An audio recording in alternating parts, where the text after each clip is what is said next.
If you take a look at the periodic table, and you think about the valence electrons,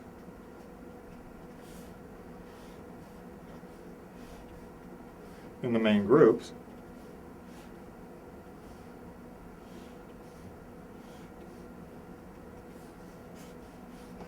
this is the kind of thing that we see here. We see our alkali metals in group 1, our alkali earths in group 2. We skip the transition metals. We come to group 3, which has things like aluminum and gallium and indium in it.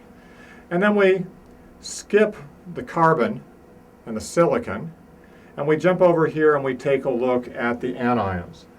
Sitting next to our noble gas, we have our negatively 1 charged halogens, our negatively 2 charged oxygen, silicon, oxygen and sulfur and selenium, and our negative 3 charged nitrogen and phosphorus. I want to be able to put these particular salts together to make different neutral compounds. I realize as I do that, if the rule when it's all done is that I have something as neutral, that means that the overall charge sitting on that salt has to be 0. And there are a finite number of ways I can do that for the species that I'm looking at here. So for example, if I insist that I am working with Na+, I have no choice but for it to pair, if it's going to pair with a negatively 1 charged species, 1 to 1. So a single sodium ion and a single chloride ion coming together. Because if I had 2 chloride ions, that'd be NaCl2, and that would be an overall charge that was -1. So if I'm going to put the group 1 and the group 7 together, these are compounds of the form AB. Are there other ways to make compounds of the form AB? Well, there sure are. What if I take a group 2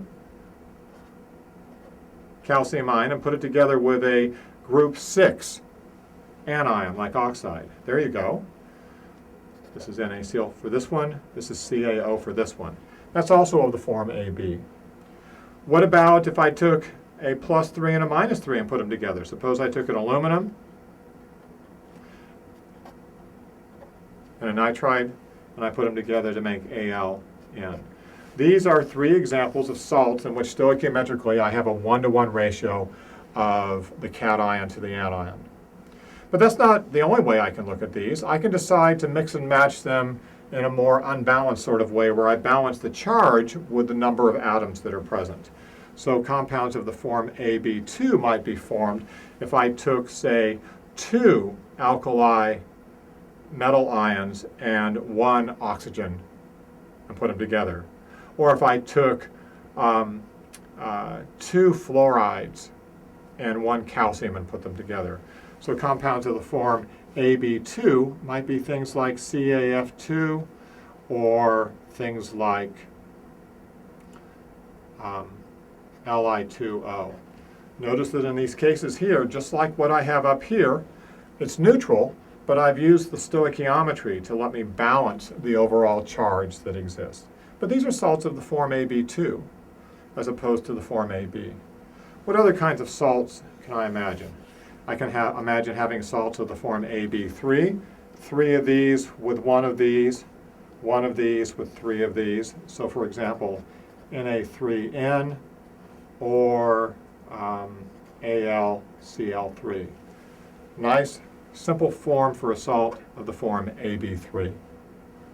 And then one final category, salts of the form A2B3 or A3B2.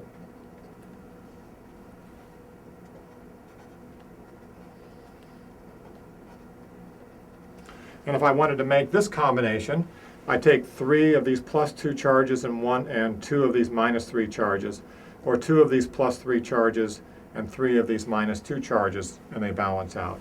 So some of the pretty famous compounds like this are Al2O3 or Ca3N2. I show you these salts because for some reason everybody forgets this by the time they go off to college. And if I were to ask them to make a balanced salt involving calcium ions and nitride ions, people fall apart. And they don't realize that you just look at the valence and you find a way to cancel out the charge associated with the valence by putting in the appropriate number of atoms.